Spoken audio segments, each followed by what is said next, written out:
Welcome to the Disciple Making Leader Podcast, your resource for exploring the world of disciple making and leadership within the church. Discover Jesus' strategy for raising up leaders, growing the church, and multiplying a movement. Let's jump into today's episode and explore the power of a disciple making leader. Well, welcome to another episode of the Disciple Making Leader Podcast. And if you've listened to an episode before, you probably recognize by now that I am not Glenn Underhill.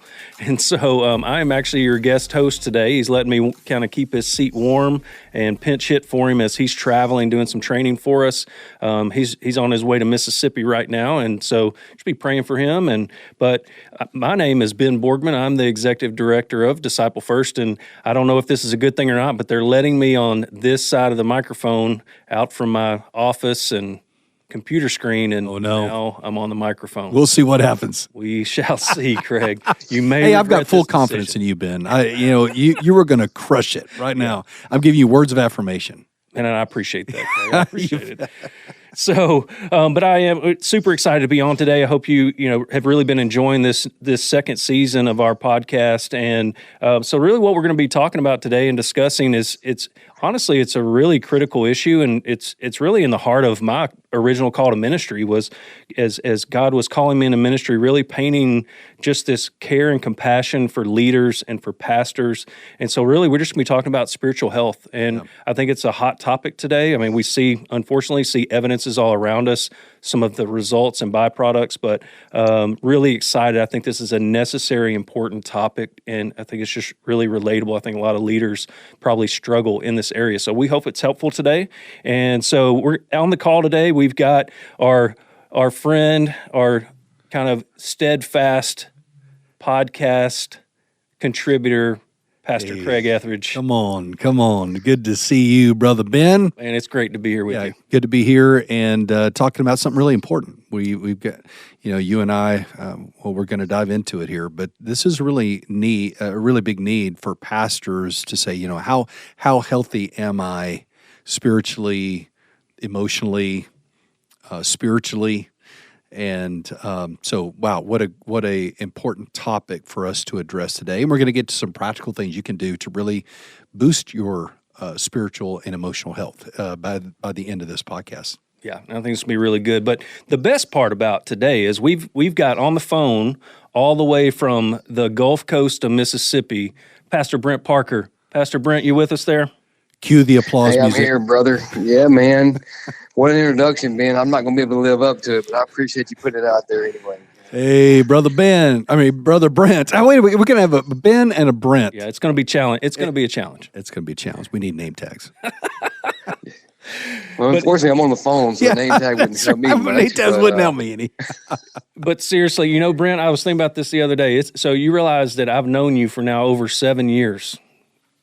Has it been that long, brother? Wow. That means one of us is getting older. I don't know which one it is, but you were a part of our very first cohort we ever did in with Disciple First. And man, I know you don't like compliments. You're a humble guy, but it's just been fun to watch you lead. You take on this idea of making and multiplying disciples like Jesus, and which is what Disciple First, what we're really trying to swing at.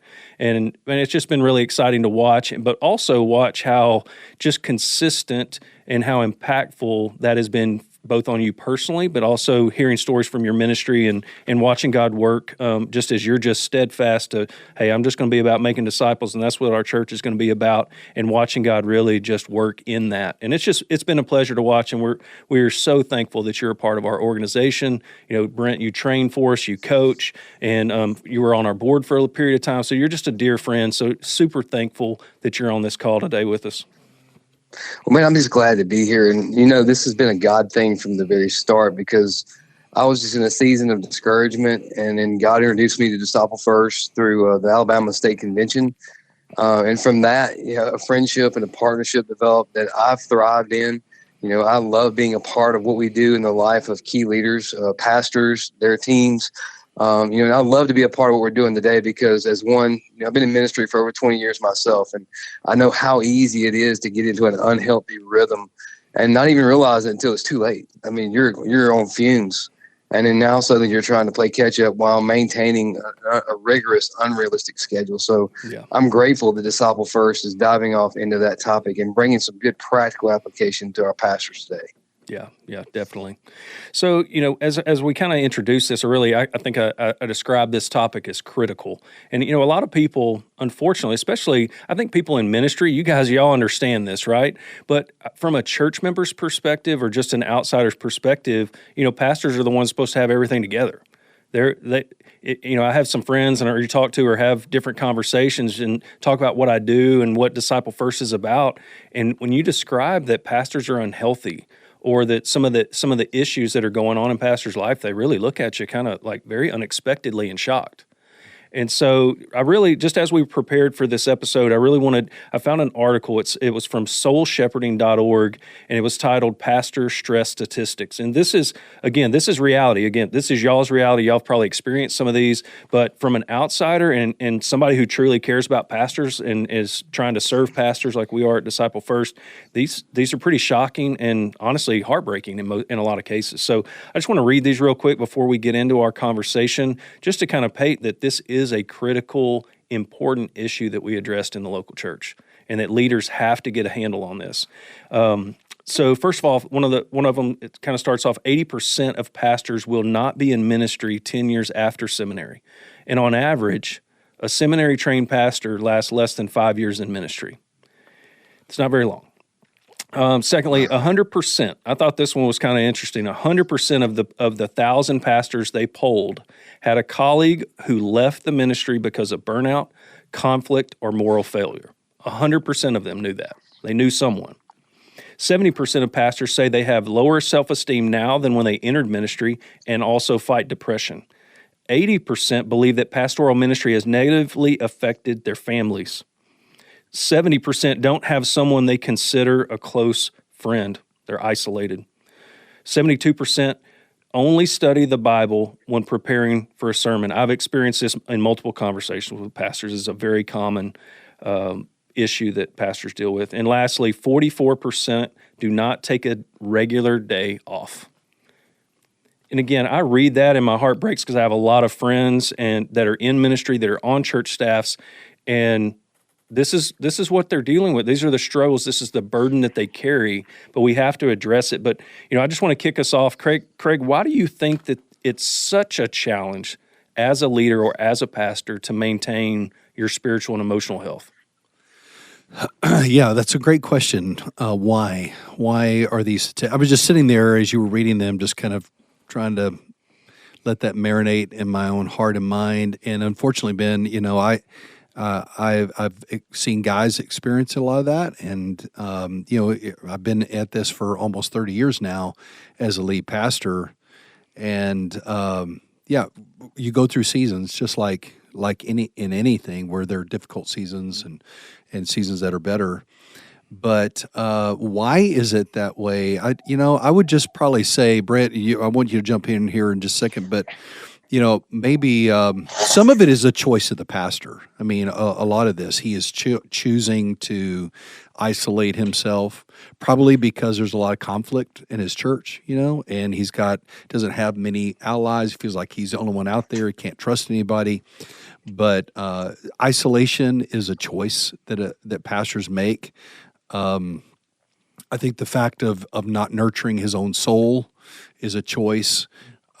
Managing his own time is a choice. These are all choices. I mean, and honestly, that would apply if you were working anywhere, right? If you're a lawyer, or if you're working in any other job, there are going to be demands. You're going to have issues like that. Now, granted, I think there is some challenge to pastors in that, Ben, if you're working in a secular job, okay, then your work is kind of over there, and then you can leave there and you can go to your church. Yeah. And church is like a harbor, right? And you've got your friends in there, but they're not really your employees, or they're not people that are up in your business in that regard. And so you kind of have this place to let your guard down, a place to be safe, and a place to be ministered to, and then you kind of gear up on Saturday night, to get ready to go back into the fray. Yeah. But I do think that pastors, there is not that division. Everything is all together. And so your work and your church and your family, your kids and your wife and her relationships, all of these are intertwined and almost enmeshed, in a sense, so that if one disruption happens at work, it affects everything. Yeah, they're all intertwined. I like that word. They're all intertwined. Yeah, and so because of that's unique to a pastor.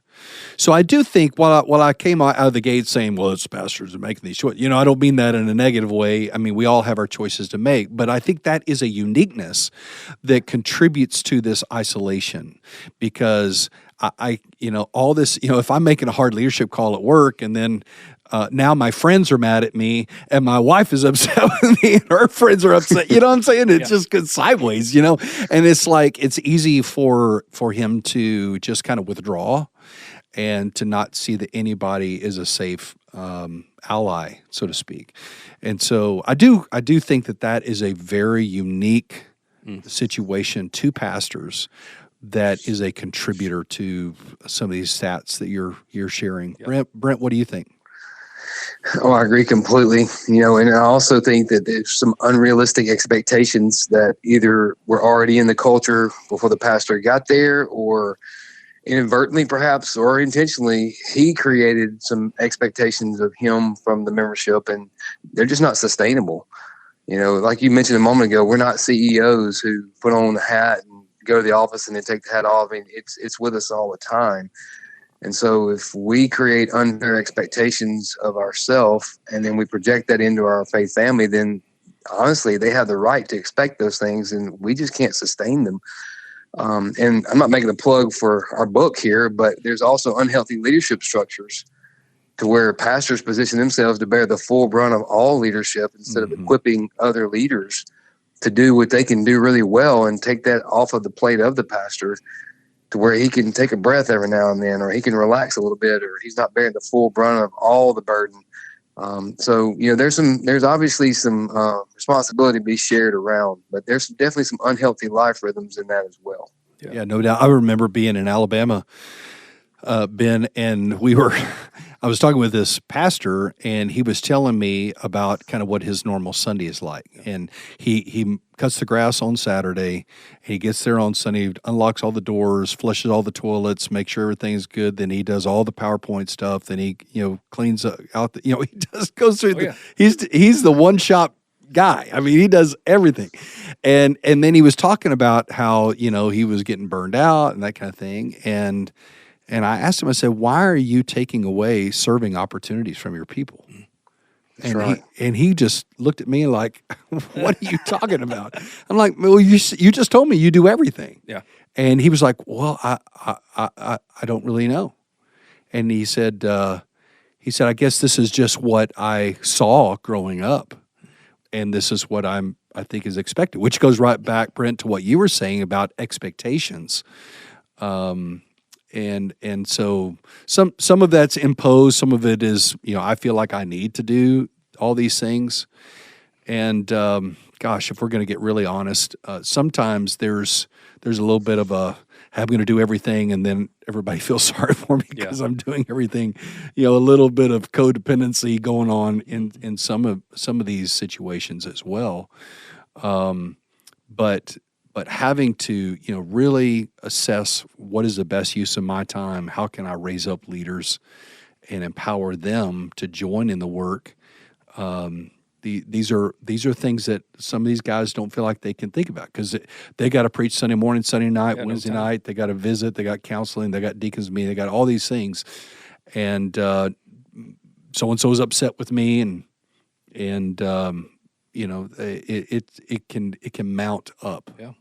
Yeah, I've actually mowed the grass for a pastor. One time I was actually serving in Poland, and that was something that was on his normal duties for the day. When we were there helping, I was like, okay, we'll mow the grass for him.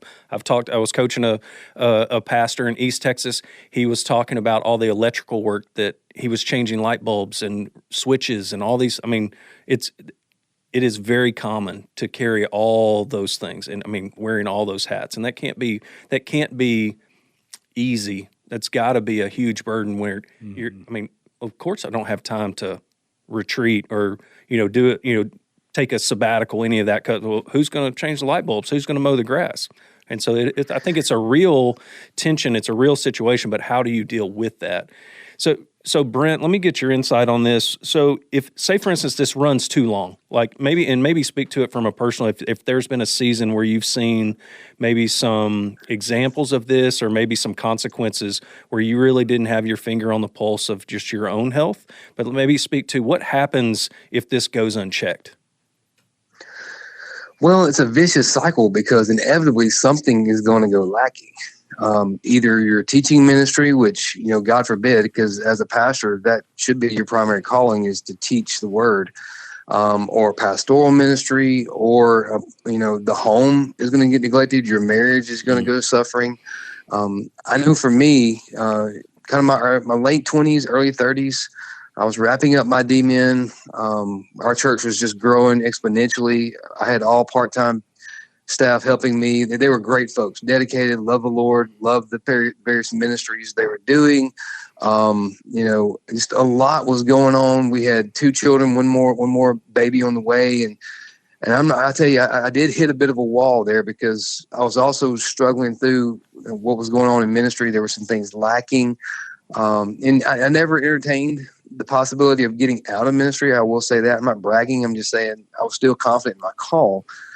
But I knew without a doubt that I could not sustain that schedule. There's no way I could continue to that, because there were no days off. Saturdays were my research writing days, and I did that very early. Sunday, of course, was totally committed to the church in terms of teaching. Craig said unlocking doors. I did that, various things like that. But I just had some godly people around me who were wise enough to speak into my heart and just say, you can't sustain this. You're young. But even you are not going to be able to physically hold up under all these demands on your time and everything else about the ministry. So I know for me, it got real then, so that when I transitioned to my newest ministry position, I tried to be careful about the expectations that I created for myself in what I was doing, and tried to begin coaching my people toward, my priorities in being a disciple maker, and my priorities in those seasons of refreshing for me personally. Yeah. I think that's a big key, like just being aware of your boundaries too. Like how much can you truly carry in a healthy way? Because a lot of us, a lot of pastors, they may be able to carry that heavy load for a long time, but you've got to be aware where is that breaking point and we'll all hit it. In some way, shape, or form, there will come a time where we will hit that wall of, okay, this is unhealthy. Craig, how about you? Yeah, ministry is never fully satisfied, right? There's just always something, and there's always pulling at you. And if you're a driver, if your personality is bent that way, you can everything can be about your work all the time. And there was a day, Brent, you may remember this is more in my dad's era, where it was almost celebrated, the fact that you were up there every night and you just gave it all, and if your family sacrificed, well, that was almost a badge of honor, that you're giving it all to the Lord, so to speak, in an unhealthy way. I think that you've got to recognize your own pace. That you're not in a sprint, you are in a marathon, and to develop healthy rhythms in your life that keep you, not peeking into the red, so to speak. That you're developing healthy boundaries and healthy rhythms in your life. And again, that kind of comes back to the leader is having to define what those boundaries are. Yeah. And you might not be able to say, well, I can't just not do that. Somebody's got to do that. So you kind of have to work yourself out of some jobs. You might have to empower some more people, and to raise up some folks that can take on some of this load. It's just like it was the Jethro principle, right? Yeah. When he told Moses, you can't do all this. You're wearing yourself out, and then you're going to be worn out, and everybody's going to be upset. You need to gather some people around you. Some that have various capacities, some tens, hundred thousands, but get some people around you that have capacity and employ them into this area of ministry. And I think that directly applies to what we're talking about right now. One of the things that pastors got to do is recognize, where is the lane that I really need to be. And I like to think of it this way. I ask myself often, what are the things that only I can do? That's good. What are some of the things that only I can do? As the pastor, I can't delegate preaching every Sunday. That's something only I can do, right? I can't lead the staff. I mean, I can't delegate somebody else to lead the staff. Only I can do that. So there are few things, and I've got it listed down to a handful of things that only I can do. And so I need to lean in on those things and then delegate the other things to people. Not that they're not important; they're very important. But even in the early church, right, the apostles realized that they can't wait on tables and take care of food controversies and all that kind of thing, and still preach and lead like they needed to. So they had to delegate that, and they had to raise up other people. So I think that is really the wrestle, right? Is what is it that I need to release? Where can I involve more people so that I can really focus on the things that they really need me to focus on? Yeah, I don't think anybody ever thinks they'll get to that point, but how good are you to your ministry, to your people, if you're not in ministry anymore? Right. If you're burned out, if you're left the ministry, all of that, it's not going to carry on. So it's something we have to figure out. Brent, for you, if you know these roadblocks, these things that are keeping you from that. I think Craig kind of shared some of his boundaries, and hey, I've got to establish these boundaries and knowing exactly what only I can do. What are some things that you've seen successful that to kind of push through those roadblocks? Again, these are real needs. We don't want to minimize that the demands on a pastor in wherever you are in your local church, those demands are real. But also that should be real as you addressing your spiritual health, because at some point you will break. So for you, what's been helpful, or what have you seen to be able to go, all right, I'm going to push through this and really start focusing on it? Well, number one is, like he said, just taking a serious reflection of yourself and acknowledging, okay, these are things that only I can do, and be willing to give away those others. One of the first things is identifying your key leaders. Who are those people that are presently with you that can easily take that and probably do it better. Mm-hmm. If you're willing to kind of humble yourself enough to be okay with that, which some pastors struggle with that, but humble yourself enough to say, this person could really do this better than me, and then lovingly give that ministry to them. In some cases, it meant identifying a key person and equipping them and preparing them and then handing that off. But I knew all the while that, hey, I've got this for a short season, but I'm going to be handing this off, and I'm okay with that. One of the things that I struggle with sometimes is trying to do away with distractions, unnecessary distractions in my day or in my week. Yeah. Things that I would normally say yes to, but I really didn't need to say yes to. It's a good thing, but it's not really the best thing for me in order to be the best that I can be. So, that's where I love Craig's boundaries of saying, hey, here are my keys to thriving.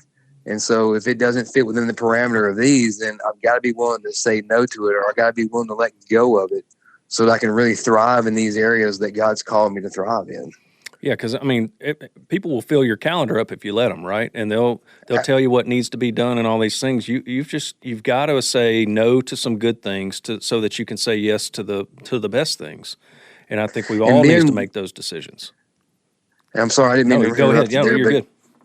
But one of the things that I think, and this is tough, and God has me in the season now where he's really teaching me this, but we've got to be willing to be transparent with our people. We've got to be okay not being Superman. And we've got to be willing to communicate openly to say, hey, I would love to go to lunch with you, but I have this, and I just try to be transparent with my folks and say, I've got some demands that I just must put my attention to. I'm sorry, but I'll do my best to fill you in on another day. And that's worked out well for me. Being honest with my folks has really made sure that the expectations have been, manageable. Yeah. Yeah. And I think from my perspective, I'm a church member, I'm not on staff. I'm on staff with a ministry, but not on a church staff. And if I know my pastor is genuine and they're being authentic and open and vulnerable, and they need my help, they need my prayers, whatever they need, they've got it. I think most of maybe a lot of pastors have convinced themselves that their church members aren't going to tolerate, or aren't going to listen, or aren't going to help. Man, how about just pour into your people and be open and be authentic and just ask for help. And I think maybe the people in your church will surprise you. Yeah, I totally agree with that. A lot of times, kind of like what Brent said earlier, we kind of put that on us that we have to put on this face that we got it all together. Yeah. And we don't want to look like a loser. We don't look like we're needy. We don't look like, and so consequently, we're not really genuine with the people around us. And I think it feeds on it. Once you start to kind of slip in some areas, you're trying to make up for it, and then eventually, you hit a crisis, and then everything gets exposed. Mm-hmm. And wow, we've just seen this over and over and over. Pastors failing. I mean, it feels epidemic, right now. The one pastor after another, not just mega churches. We are seeing it with large mega churches, but also smaller churches, just pastors failing because they are kind of imploding on the inside. Yeah. I would just say, Ben, that I think there's some things that kind of contribute to that. One is we already mentioned expectations, but I think time management. I think a lot of times pastors are afraid to say no or afraid to say create buckets of their week to say, here's my block of time to sermon prep. Here's my block of time to do leadership development. Here's my block of time in the week to visit the hospital and to do counseling and that kind of thing. And I found this is very kind of rudimentary, but if you created these kind of blocks of time throughout your week, I do that on Tuesday afternoons. I do this on Monday mornings. For example, I do almost all my sermon prep time in the mornings between 7 or 8 till noon. If I'm going to do it, it's going to be in that slot because I'm fresh, I'm more creative in the morning, afternoon, probably not, and so you need a nap. You need a nap. That's right. I need a nap. That's exactly what I need. And so, I create these time blocks where I have blocks of time where I normally meet with people to do counseling, or I normally visit the hospital, or I normally do other type leadership development type things. So I've created these blocks of time. And then when somebody says, hey, I need to meet with you, say, well, you know what? I've got a great slot on Thursday at 3. If that doesn't work, then here's another option.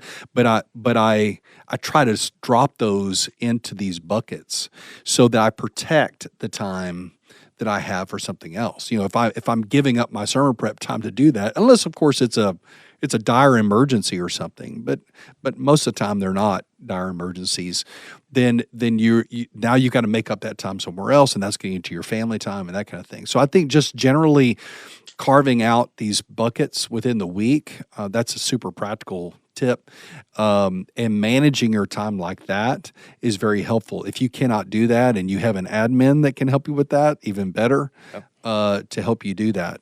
I think another thing that eats away at a pastor's soul is just past hurts. We carry every criticism, every conflict, it just doesn't bounce off of our chests like Superman.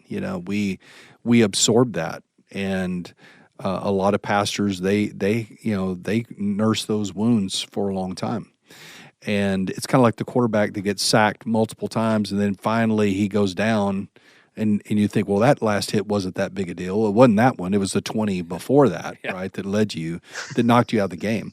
And I think that just being able to manage these hurts and to find a way through prayer, through a Christian counselor, through a good friend, through other ways to kind of talk through those hurts and to be able to release them is really important to longevity in ministry, because you're gonna take these hits. You're a leader, and so they're going to focus on you. And if you don't navigate them well, then what will happen is when you get later in your ministry, you're not going to be able to bounce back. Wow. Yeah. Because there's just this residual compounding impact of unresolved conflict that is just eating away at you. Yeah, and that makes total sense as you explain that. And this is a very important conversation. I mean, you've talked about how unique pastors are, and just the setting, and just the of being in a church, and that's your job, that's your family, that's everything, and all these roadblocks. But I really want to get into here in a minute. I want to just continue this, but really start talking about, okay, well, now what? What do we do? But I think it's important. Well, as I'm listening to you, Craig, it's really, this is something we have to be diligent about. Mm-hmm. It's not just going to happen. We have to be diligent as leaders to figure this out for ourselves, because our own souls, our own families, everything depend on this. And I think it is that critical issue. So once I want to hit the pause button real quick. I want to take a break, and when we come back, I really want to just discuss, hey, how are you addressing this from a personal standpoint, rhythms, and just all your own rhythm and way to do that, and maybe give some handles to the people that are listening. So let's take a break real quick, and we'll be right back. If you were going to raise up the next generation of church leaders, how would you do it? You probably wouldn't rely on online courses or sterile classrooms to train them. You'd probably invite them to walk alongside you as you do ministry. You'd probably invest in them spiritually and stretch their vision of how God wants to use them. You'd probably raise up leaders, well, the way Jesus did, with a simple invitation to follow me. The Cross Creek Residency is a place just like that. Here, college graduates who are called to ministry get one-on-one investment and training from seasoned pastors and leaders over the course of a year. During that time, they will be trained to make disciples who multiply, and they're exposed to multiplying church plants who are growing and thriving all over the world. If you have a graduate in your church who feels called to ministry and has a heart for making disciples, then check out the Cross Creek Residency. Movement begins here. To learn more, go to crosscreekresidency.com.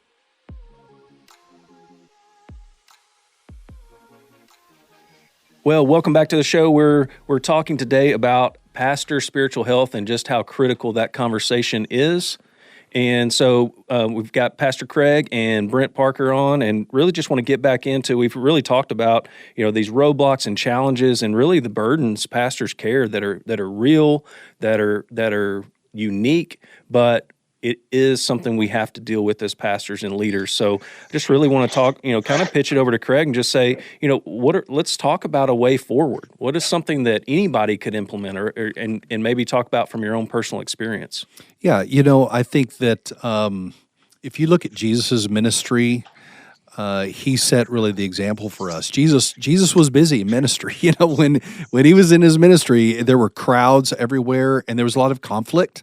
Especially with the religious leaders. And so Jesus had a lot to do, and it had to do with personal loss. When John the Baptist died, that affected him deeply and personally. So Jesus dealt with a lot of the same things that pastors deal with: conflict, disillusionment, people betraying you, personal loss, all those kinds of things. And so I think one of the things that I've noticed in Jesus' ministry is he had these rhythms of surge and retreat that I think were very important. That he would surge hard in ministry, and then he would retreat. Many times after a big surge, he would say, "Come on, guys, let's get out of here. Yeah. Let's get away somewhere." And it wasn't like a staff retreat where you're getting away and then you're just planning till 1 a.m. or something like that. And then you're actually working. Yeah. This is a rest and a break. And so I think as leaders, longevity needs to have this rhythm of surge and retreat. Mm-hmm. And again, I understand some of the guys that are listening to us are bivocational, which just adds a whole other dimension. Oh, yeah. Because now you got a job, then you get your church job, and so really your time to yourself is very marginal. And of course, when you're raising young kids and so on, it's super busy. But just thinking about, okay, what are the rhythms of surge and retreat that I can cultivate? And I think that there are some things you can do on a weekly basis. There's some things you can do on a monthly basis. There's some things you could do on an annual basis to create rhythms of surge and retreat. Yeah, I think a lot of people that I've talked to, maybe they start too big. They think, "Oh, how am I going to do these, monthly retreat, and I'm going to do this monthly retreat and annual retreat. It's going to be 4 days," and they've never even they're not even in consistent quiet time at the time. So how do you break that down and create? I love the word rhythm, because it is. How do you create these rhythms in the smallest moment that build to the biggest moment? So how are you just really having a rhythm of rest every day, every month, and then building yourself up, because I feel like maybe if you're going to 0 to 100 if you don't do that. Well, I think you're exactly right. Just very quickly, and then I want to get Brent to comment on this, but daily would be obviously that you're having a quiet time that is not sermon prep. Yep. I'm just telling pastors, you must spend time in God's Word where you are not preparing something out of it. Now, it doesn't mean that God can't give you something in your quiet time that you do share. In fact, I think you should share it, especially personally. I mean, I can't tell you how many times in my quiet time God showed me something, and then I'm having lunch with a guy, and I can say, hey, today I was just reading this, and it really ministers to him. Yeah. But this is not your sermon prep time. This is your time just to hear God speak to you about you, and for you to cast your cares on Him because He cares for you. And, that may be an hour, that may be half an hour, that may be 15 minutes. I don't know. I wouldn't set a time on it because, it'll never be the same amount of time all the time. But if you have to get up 30 minutes earlier to be in God's Word, so much better to do that. And so I would say start right there. That's just a rhythm. And if you're not doing any of it, I would say, okay, let's go 3 days a week this week. Yeah. All right. Or let's shoot for 4 days a week. Get some accountability in your life. Get somebody in your church, that, or maybe outside your church if you don't have somebody inside that can just hold you accountable and encourage you, that you can text each other the things that that's what I do with guys when I'm discipling them is I just say, okay, we're going to text each other what we're reading that day. And so it just gives us some ongoing accountability, which again, a little side note is if you're a disciple-making pastor and you're discipling men, then you're modeling this for them. So it gives you accountability to do it. If I'm discipling guys, I know I've got a model for them, so it keeps me focused on that. So that's a daily. Weekly would be taking your day off. Please, for your family's sake, for your sake, take your day off. You have to have a Sabbath. Jesus said it's created the Sabbath. God created the Sabbath for a reason. And you need the Sabbath. Now, obviously, it can't be Sunday because you're working on Sunday. So that's either a Saturday, or you can go to Friday night to Saturday night, get the legit Sabbath. We've been in Israel and seen them light the candle on Friday night. And so I think just saying, okay, I'm going to really work. I'm going to be accountable to my wife. I'm going to be accountable to my kids to take this time and do the things that nurture your soul and that really cultivate freshness in your own heart and own mind. Monthly would be this personal retreat day that we're going to probably dive into in just a little bit, so I'll defer that. And then annually would be taking a break, taking a couple of Sundays off. I would encourage you to take 2 Sundays off back to back, so that the first Sunday, your first week you're off, you can fully enjoy it, and then the second week that you got a prep coming up, you've got at least half a week to do that. But you've got to be away through a block, and I think the longer I've gone in ministry, I take in July, which I'm about to get to, I'm going to take 3 Sundays off consecutively, and that just helps me to completely disconnect and not have the burden of preaching every week, and to really kind of recharge and renew. And also, you just thinking, if you're into hunting or golf or whatever your thing is, find times throughout the year that you can break away to climb a mountain or chase an animal or do something like that brings joy to you. Brent, what are your thoughts on that? What does this look like, your daily, weekly, monthly, annually? Well, I know, first of all, if we're supposed to do something that brings us joy, then golf's off the table, because I usually get the flesh when I play golf. I totally agree with that. Amen. Yeah, absolutely, brother. And I tell you, the word that kept coming to my mind was just priority. I mean, you have to set your priorities. And you mentioned earlier about having the long view of this and just not living in the perpetual urgency of the moment, but looking at this from a long view. And I agree with you totally that daily quiet time. And some guys tell me they do better in the evening. I don't get in arguments with them. I'm a morning person. So in the morning, before I'm distracted and before my time is being demanded of, I'm getting somewhere alone. My phone is off or it's on vibrate to where I'm less likely to be distracted by it.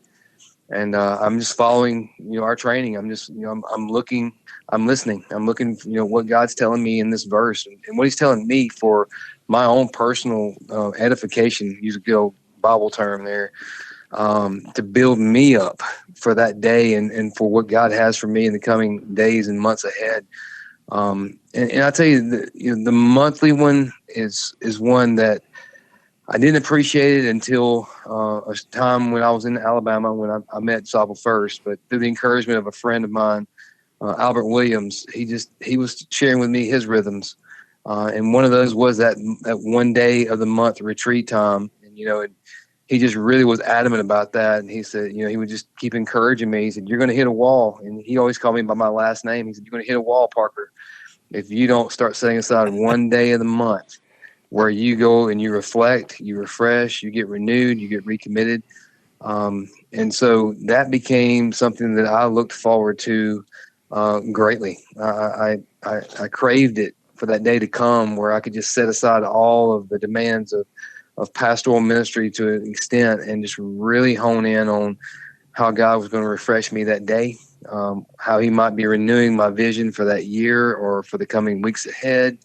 I'm still working on the annual one. I'll confess I haven't gotten there yet in terms of an intentional, maybe 2-week span there. But I am coaching it into. Start next Sunday. Start this next Sunday, Brent.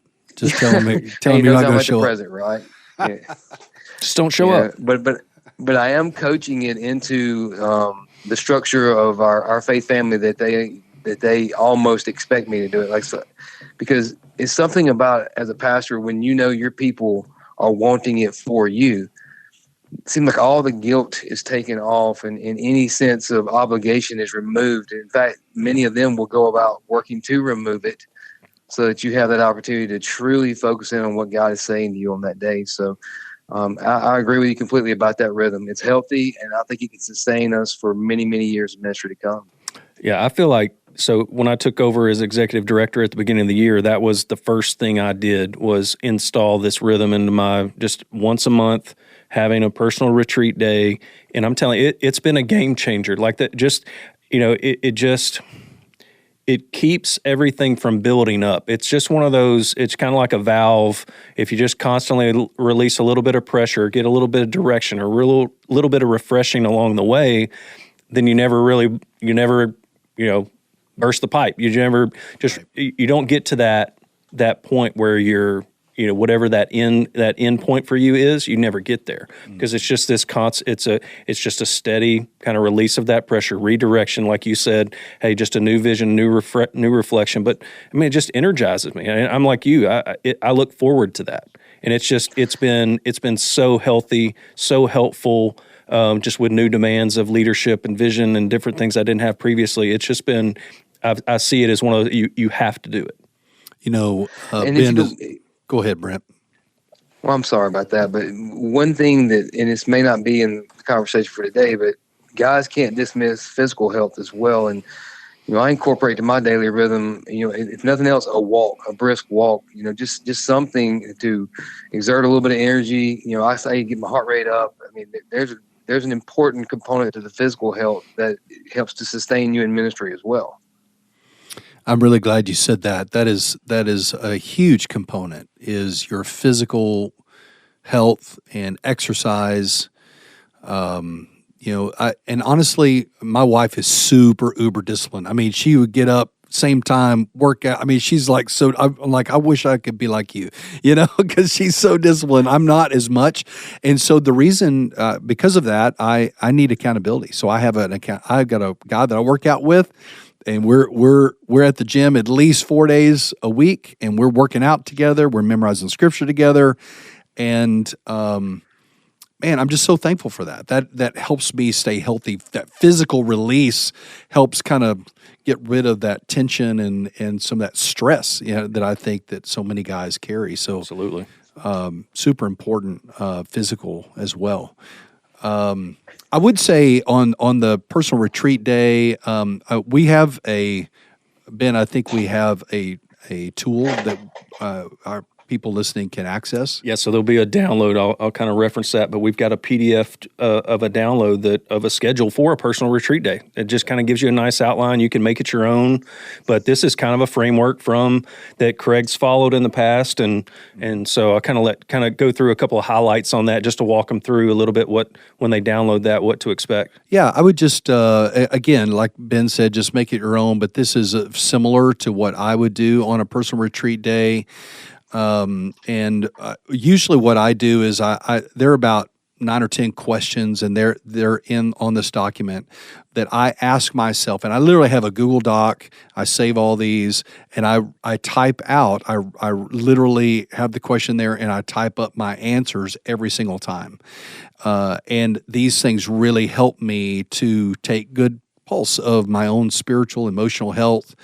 As I'm spending time with the Lord during this day. Obviously, you're in God's Word. Obviously, you're spending time in prayer.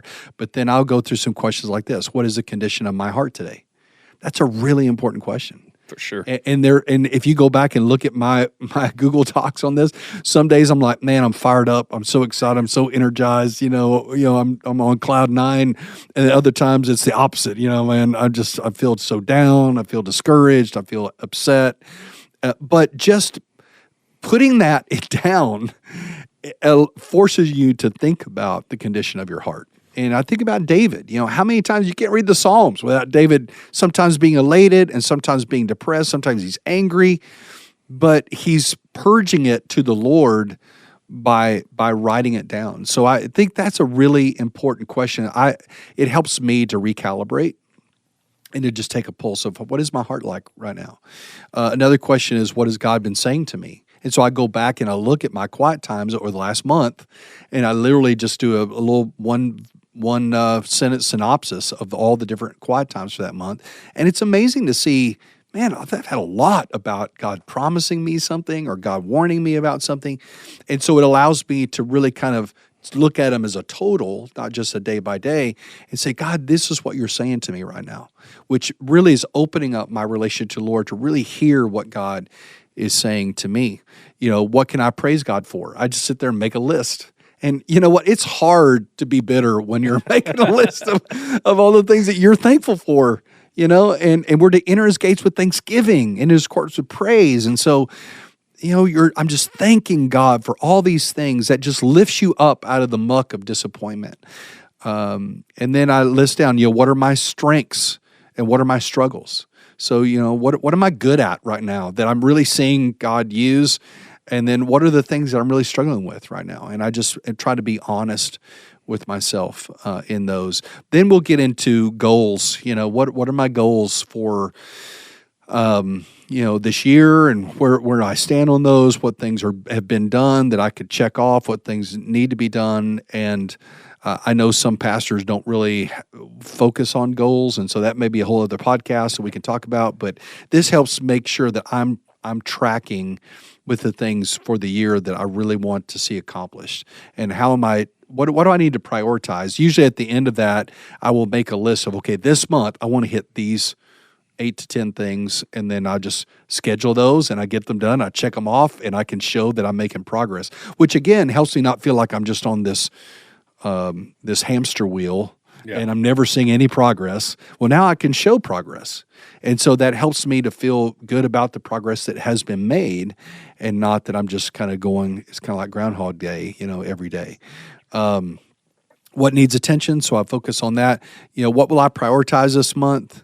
Where do I need accountability? That's a great question. Where do I need accountability? Maybe it's in my quiet time. Maybe in my scripture memory. Maybe it's in some area of leadership. How can I build people into my life to help me be more accountable? And then the last question I usually ask is, who do I need to pray for? Yeah. And I just usually sit there for a minute with a blinking cursor and just say, Lord, who do I need to pray for? And let him just bring people to my mind. And when he does, I just write their names down.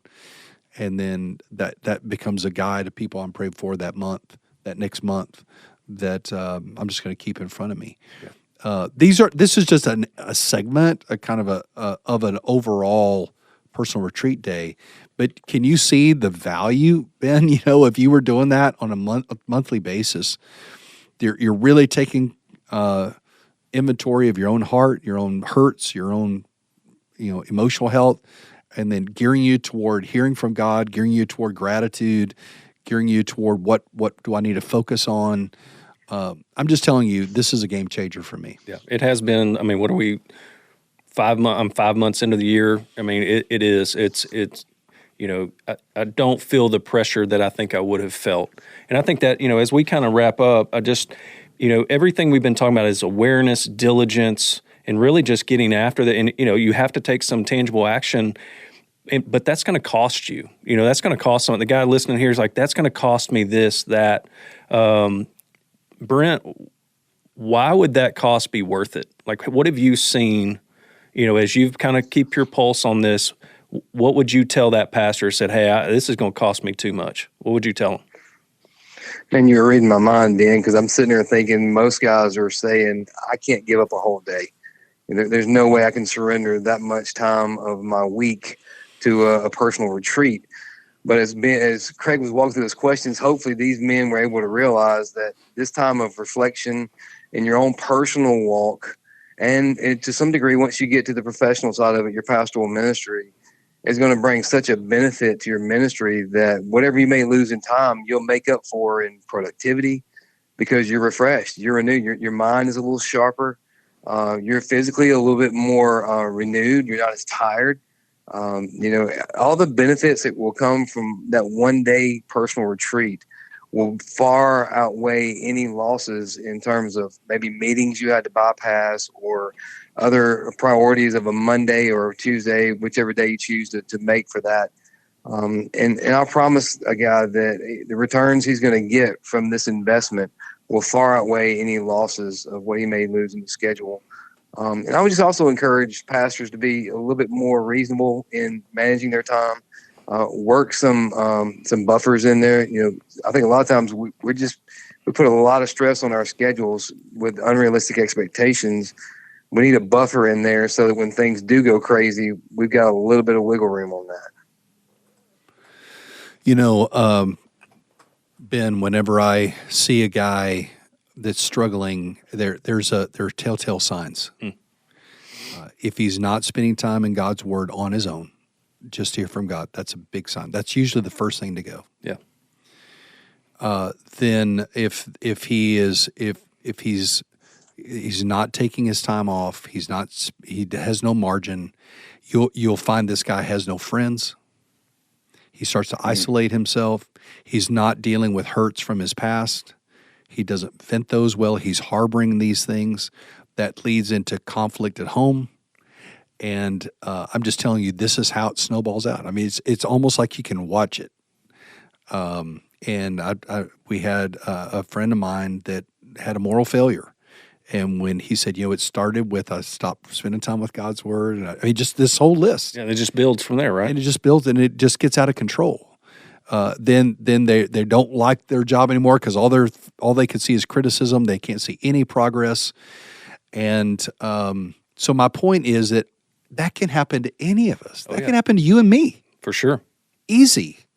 And so we have to do things to try to prevent that, and the way you prevent that is setting these priorities, as Brent said, setting these rhythms, setting these patterns in your life that keep you on track. Yeah.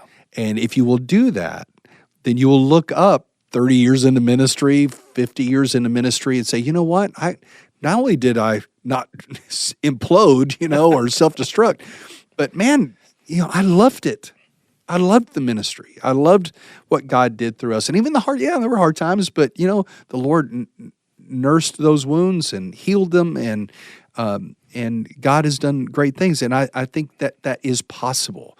Some guys don't feel like that you can really get through ministry like that. Yeah. That it's just got to be a grind, and it doesn't. But it can't be you working in the flesh like that. You got to allow the Spirit of God to renew you day by day, and that happens through these daily, weekly, monthly, annual rhythms that are so necessary to your longevity. Yeah, and that's so good. I just, Brent, number one, thank you for being on the call today and on our episode. And Craig, again, both of you guys, your consistency for me, since I've known you, each of you, just your consistency, again, not perfection, but consistency is something, I pray everybody that's listening to this episode is gleaning from this conversation and listening from that and just really, really taking these words to heart. So again, just from Disciple First, we want to be a resource to you. We want to help you. That's, we're not just we are a disciple making ministry. We're trying to make and multiply disciples like Jesus, but we actually care about pastors. We're here to serve and encourage you. And so I hope we've done that today through this podcast. And again, just super thankful for Craig and Brent on this call. If you would, in the show notes, we have a free PDF download for you of that personal retreat day that Craig referenced. So if you'll find that there, click on the link and you'll be able to download that. And so we are super thankful that you're on the call, and we hope you join us next time. Thank you for listening to the Disciple Making Leader podcast, brought to you by Disciple First. We hope today's episode has been both helpful and challenging in your journey to becoming a disciple-making leader. Don't forget to hit the subscribe button to make sure you hear the next episode. And if you have a moment, we'd love to hear your thoughts. Leave a review and share this podcast with your friends. Until next time, keep making Jesus the model for your life and ministry.